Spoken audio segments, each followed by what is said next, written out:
this boat. Hey, good to know you. Welcome to my journey. We are going to go... No, that's not me.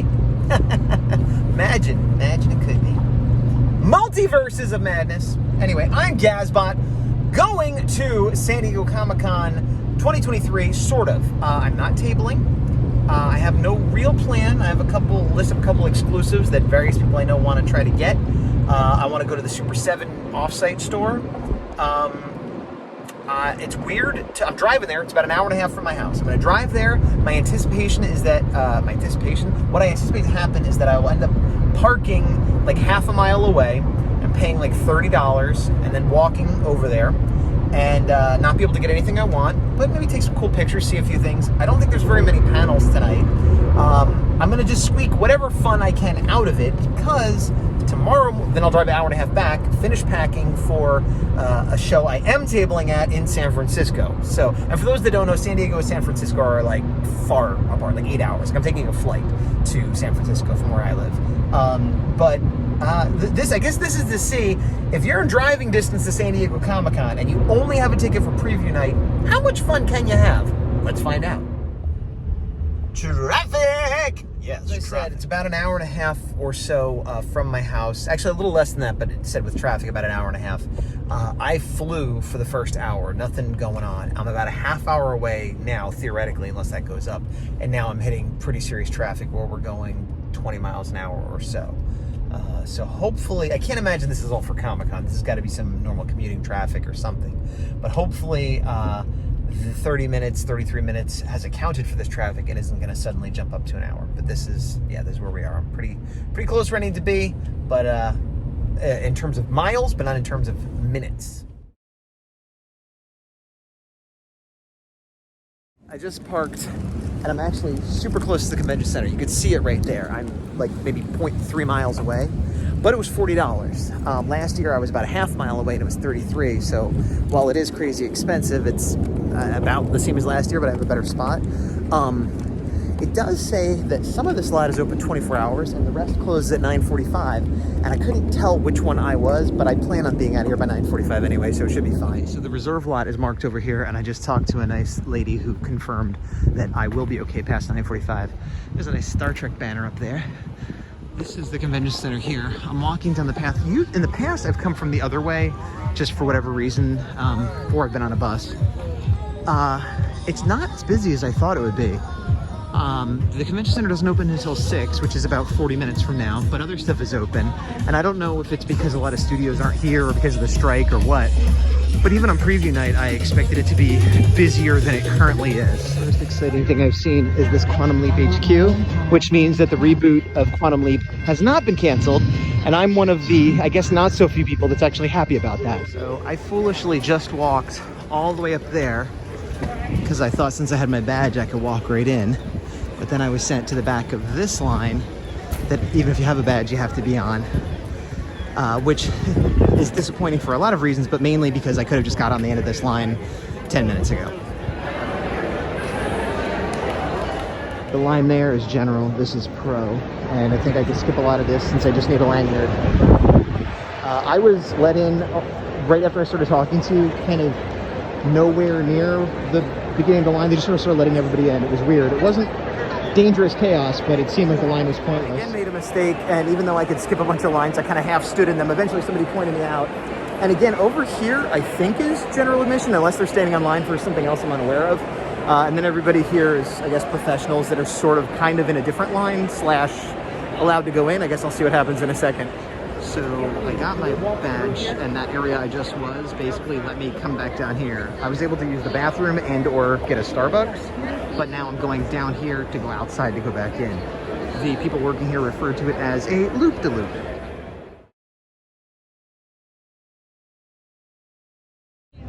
Well, I ended up waiting online, 15, 30 minutes out front once I got everything done. Pretty close to the front of the line, but certainly not the first one in. Went to Tamashii Nations first because I have 2 different people that want me to try to get some stuff from there from Dragon Ball Z. And now I'm waiting in this line, which is a good sign because I'm actually in the line, whereas previous years I wasn't even able to get into line right away. It's not as crazy as I thought it would be. Might be because of the year and the lack of studios. Might be because it's preview night. I've been here preview night before, but usually not right in the beginning, except when I exhibited, when of course I wasn't looking at this stuff. Trying not to get too much Godzilla stuff, but I really want that Gigan. Oh, that's huge. I have one, but that Mechagodzilla is like bigger than mine. Ugh. This is awesome. It looks like the figure arts of Ultraman.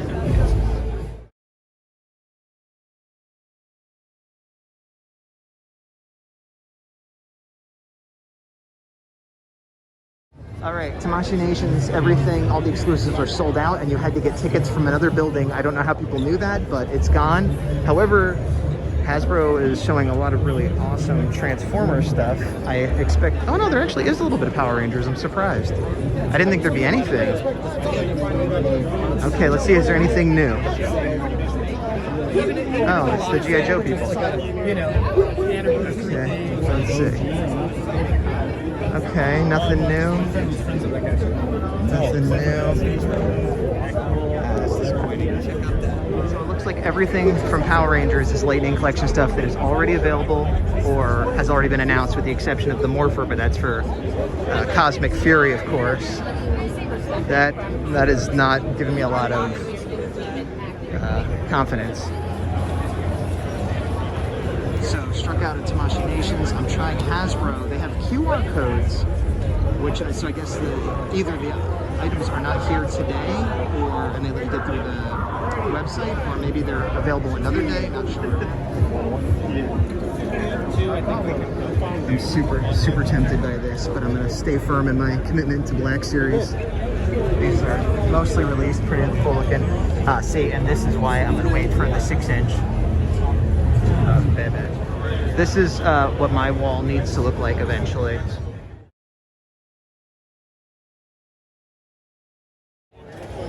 Auto transforming Grumlock, pretty badass.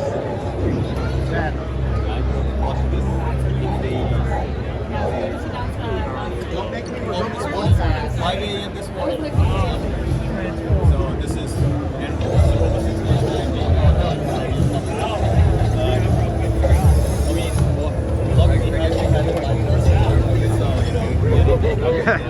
Look at these characters. I don't know who they are, but they're awesome. Alright, let's see. Some Origins. Okay, move it. Oops, sorry. Mega Construct Sword of Power. That's pretty sweet. Charizard.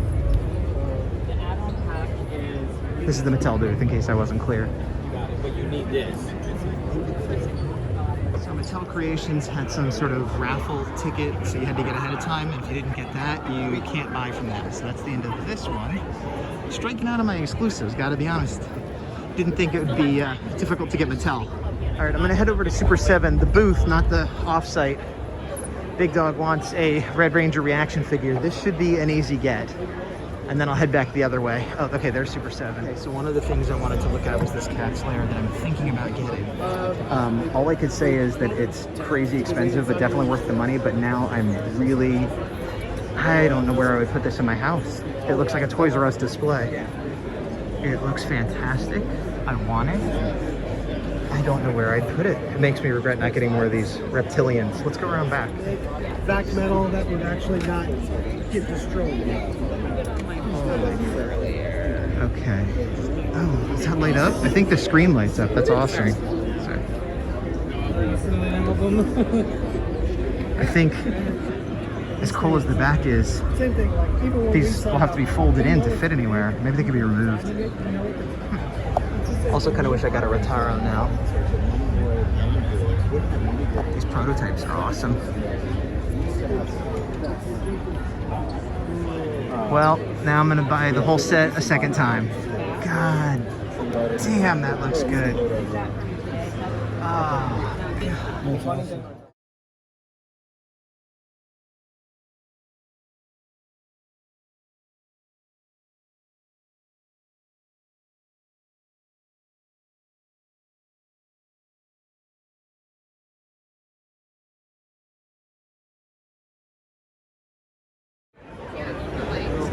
I have some of these still in the package because I was on the fence about collecting them / keeping them.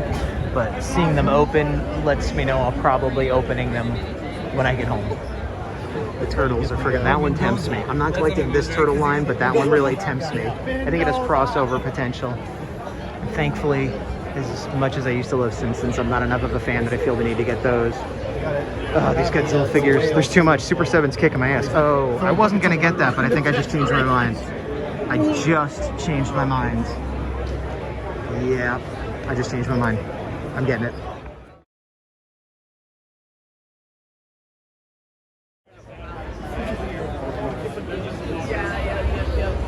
I'm not a huge Loyal Subjects fan, but I find that sign ultimately charming. The whole little setup seems very inviting.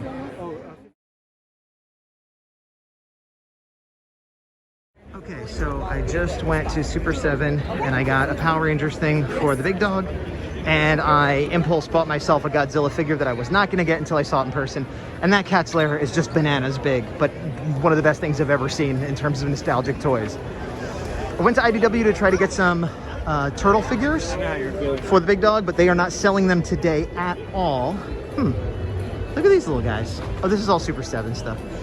And so now I'm heading over to see if I can get some Naruto cats for Tech Advisor, Unicron, Tech Advisor Airzuki, and then some McFarlane figures, and then I think I'm done on my quest. Looks like there's some kind of mega cat diner. I think this is the store for the Naruto cats. It looks adorable and makes me hungry. Yep, there's a little Naruto cat. I'm in the right place. Let's see if I can be successful.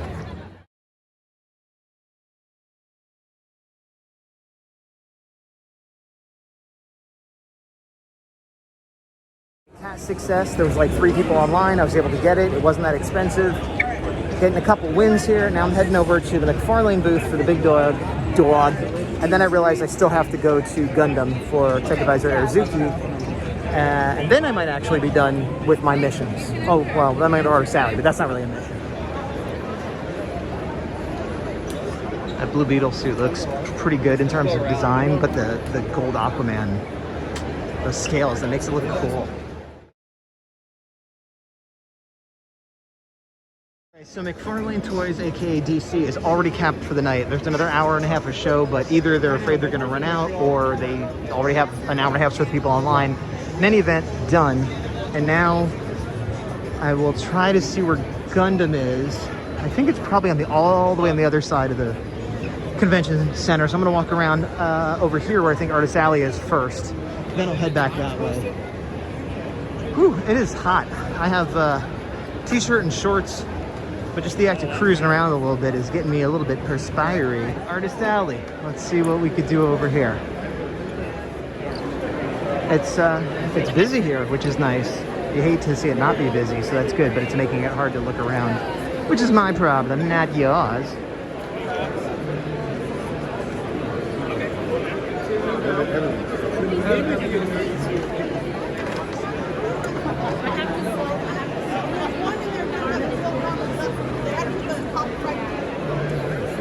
Done with Artist Alley. I got a print for Tech Advisor Airzuki and accidentally got a print for myself as well. I'll show you those later. Now on to try to find the Gundam booth. I talked to Arthur Adams and his representative. I've talked to him at almost every convention he's been at. He's really easy to talk to. Chatted about the new Godzilla -1 design, etc. And about the possibility of doing a commission of the Horror Ray 4. He's under an exclusive contract with Marvel right now, so even if he didn't, I couldn't print it anywhere. But even if I just wanted it for myself, it's a 2-year waiting list. So I'm going to see about getting on that waiting list and see how much it costs, because if I do it now, that's a 2-year wait. This is cool. Are they serving actual food? I can't tell. I know, it's like a game. Okay. So I'm going to see what they have before I get in line. Ooh, what they have is a huge, cool statue. Look at that. Oops. I don't know where I'd fit this. It's even bigger than Cat'sLair.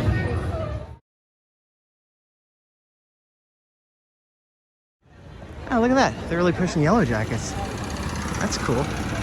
Good for people I know. And a show. All right. Theoretically, there's a half hour left. Oops. To the show floor. I don't know if there's any panels. I don't know what's going on. Oh, Anne Rice, the vampire movie stuff. I don't know what that is. I'm not doing it. I'm going to go to my car and drop off this big bag of stuff, which won't fit in my backpack. But luckily, I'm so close, I could drop it off. And then I'm going to walk back and maybe see what that Quantum Leap thing is. And then see if I get some food and getting out of here. All right, the Super 7 offsite.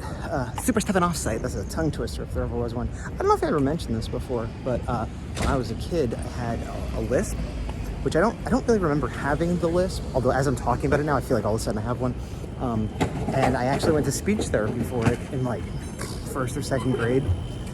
Anyway, that's just one of those things I don't think about very often, but I thought about just now. It was for the letter S as well, so that's why. So I'm going to the Super 7 offsite, which is a Cobra G.I. Joe themed thing. And I don't know if they'll have anything different than what was in the convention center, but I'm going there because it's a nice night, go for a nice little cool walk. Even though I've been walking this whole time, it's nice to not be so stuffed in. And I'm gonna swing by the main downtown thing where there was that Quantum Leap thing. And if there's no line, I'll do that. And then, yeah, food and home.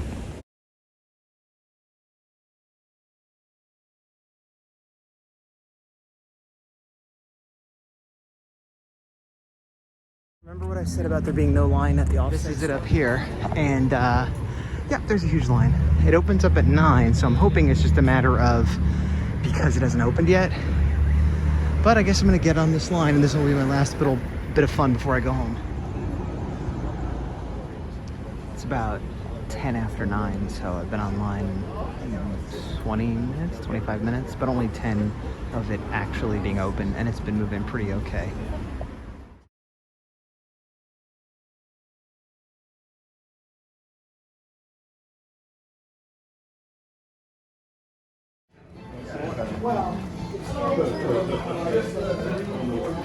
I don't collect this scale, but it makes me want to if that's available. But again, I don't have room for the things I have, so I should stop looking at things that I don't have room for. This is pretty cool.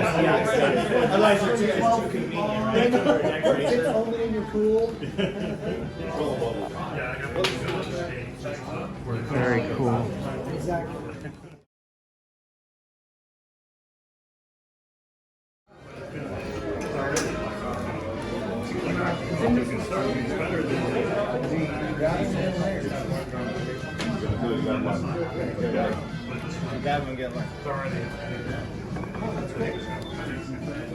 There's the Cobra headquarters behind me.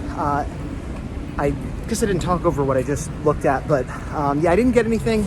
Most of what they had in there was the stuff that was in the convention center, but it's good that I got it at the convention center because they only had the G.I. Joe stuff there. They didn't have the Godzilla, they didn't have the Power Rangers, which were the things I bought inside. I don't know if they had anything that wasn't inside other than prototypes you could see, and most importantly, with the reaction line, which fortunately or unfortunately, I don't like, they had the huge Cobra base ship. I don't know if it was just a diorama piece or if they're gonna crowdfund it or what, but that was worth seeing. And now I'm gonna walk the 10 or 15 minutes back to my car before the 9:45 deadline, which shouldn't matter, but in case it does, I'll make it. And that's it. So I'm gonna end the video. Was it worth going to just preview night? If I had to fly in, absolutely not. If I had to go, see, I had a free ticket and an hour-and-a-half drive, and so that made it okay.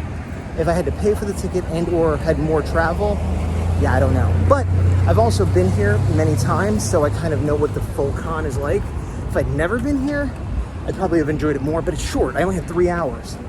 And I did spend most of that looking for exclusives, but there was no panels. Yeah, I don't think going for just preview night is worth it unless you're local. And if you have a free ticket, then definitely. So I had fun, but I don't know if others would. So would I do this again next year being who I am in my situation? Yes.